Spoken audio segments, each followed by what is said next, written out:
Hello everyone, and now welcome to Game 3 in what I believe to be a best of 5, but I'm not 100% sure. Oftentimes they do misnumber their games, so I still don't know who's going to win this third and final game that I'm casting.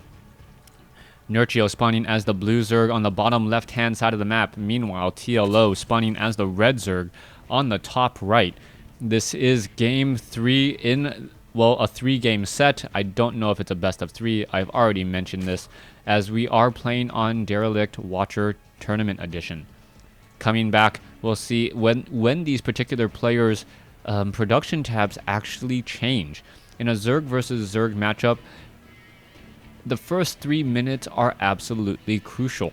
Trying to figure out what your opponent is going to be going for, what your opponent is doing, all has very, very drastic effects on what happens later in the game. You can see that both of these players are currently nearly mirroring each other in terms of their production tabs. Because of this, we may see a longer macro game as opposed to a micro-intensive game early on. Yes, we'll still get those 8 to 12 Zerglings in those early battles, each player trying to claw away at a little bit of an advantage, but it's not going to be this all-out micro-intensive 30-on-30 Zergling Baneling Roach War, I suspect. So far, though, we do see the spawning pool already coming in from Nerchio, and Nerchio has really been favoring this style of play. Now, normally, a lot of people have asked me, hey, doesn't going spawning pool really hurt your production early on? Not really, because of that queen. We saw the number of Zerglings that Nerchio was able to mass up in such a short amount of time with just one queen on and one base. The harvester count is going to start to grow in favor of TLO in just a moment, as TLO is also going into an extractor and a spawning pool himself. However, I do believe that Nerchio is going to be training up a lot of Zerglings here in just a second. Also waiting to get that metabolic boost. No, not getting that metabolic boost yet. Alright, just going to go for, I believe, a little bit of a defensive play now that I'm analyzing and a little bit more clear of mind to what these two players are doing. So Nerchio looks like he's going to be playing defensively. He's not going to mass up too many Zerglings. He's just going for a lot of drones. You can see 14 drones compared to 17 drones. TLO obviously having a little bit more there, and also going to be training up a queen at his natural expansion. So a little bit of a queen advantage there as well. Overlord does scout out the hatchery. He knows that the timing on that suggests spawning pool first, most likely with extractor. And now TLO has this information and needs to decide what to do with it. All right, the Zerglings sitting on the ramp here. You can see that there is 2 Zerglings ready to go.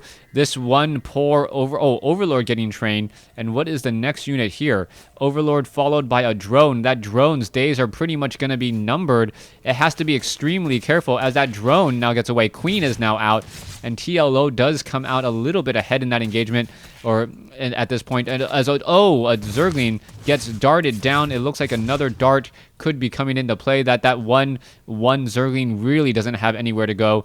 One up and down it goes. So 50 resources lost by Nerchio.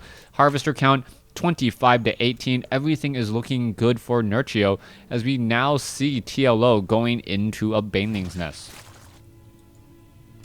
Zerglings walking halfway across the field now. You can see a handful of Zerglings are ready to go. And this is one of those things where I wonder if a lot of Zerg players opted to go for burrowed Banelings early on, would that be effective? Yes, I know that burrowed Banelings does cost a large amount of gas, but it could still have a bit of a surprise factor. Queen and now purposely engaging himself or herself on in between this Baneling's nest and the spine crawler here. Queen also on the high ground. Drones now getting taken down. Harvester count 27 to 24. So to speak, the TLO does have a little bit of drones to give, but now he is actually losing some of his production. He's going to lose that queen, and this is going to be a problem here. So many Zerglings on the field, in play inside the base, 14 to 10, as the drones are now getting picked apart as well. The Zerglings now need to make their way in. Are they going to be able to do anything at all? That is the question, as a Baneling now needs to get in and join in on the fight. Why is the Baneling walking back? TLO losing precious seconds there, as the Baneling running around the far side, and it looks like it will hide in that corner. And there you go, finally all getting taken out. And at the end of that, Nerchio comes out with a huge drone advantage. Workers killed 11, so we see 32 to 21, and Nerchio just seems to have TLO's number today. Zerglings now waiting for that counterattack.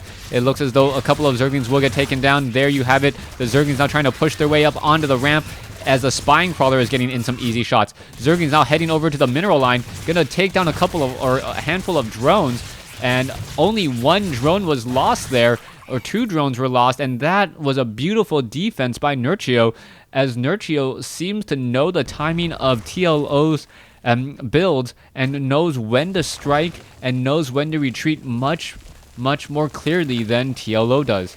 Both sides now getting a large number of drones. Nerchio getting up 7 at a time. He will be getting up to 42 in just a moment, as he's looking to perhaps take up an expansion sometime soon. Once you do get up to 48 drones, that is when you should start placing down another hatchery somewhere else. Same thing is true for other races, as 48 is optimal saturation on 8 mineral patches and 8 mineral patches. Is it? Hold on, wait. 16, 6, 6. Or 16 plus 6, it's 22. 22 is actually the most optimal. I apologize. 22, not 24, and that's the reason why all of them are actually trying to set up hatcheries when they're at 44 drones as opposed to 48. Zerglings now still dancing around off over here. It looks as though that 1-1 Baneling, could have gotten a 3v1 there. Ended up getting a little bit, as we are now looking at all the Zerglings looking to back off again. Harvester count is 43 to 34. Every minute this game goes, it is going to be better, as rock, paper, scissors is going to turn into rock, paper, scissors, dynamite once more once the Spire is in play. The Spire already amassing up to 500 gas. The income should be about 900 gas in just a little bit, as the Zerglings and Banelings are battling it out again. All right, it looks like a couple of Banelings have been trained up. Those Banelings and Zerglings going to make their way over here, and this is going to buy time for Nerchio to defend his base. A beautiful hit there.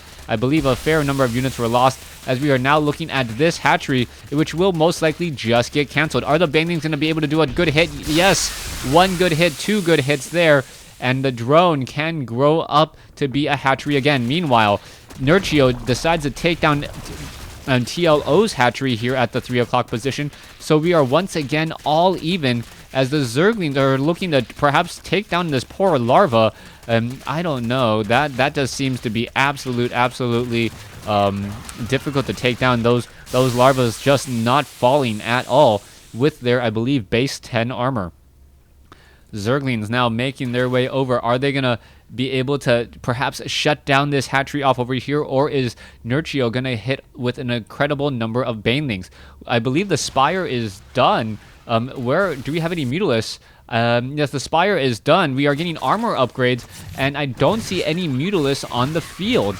This is rather odd. No Mutalisks on the field, even though we're getting armor upgrades on those Mutalisks already. The Zerglings spot the Spire, and with that, they perhaps should know. Oh, there's the GG. All right, I did feel that was a little bit premature. Seeing the Spire down, but not knowing how much gas Nerchio had. I think that's the reason why he decided to back out. Anyways, thanks for watching. Thanks for listening. Hope you guys enjoyed this 3-game set.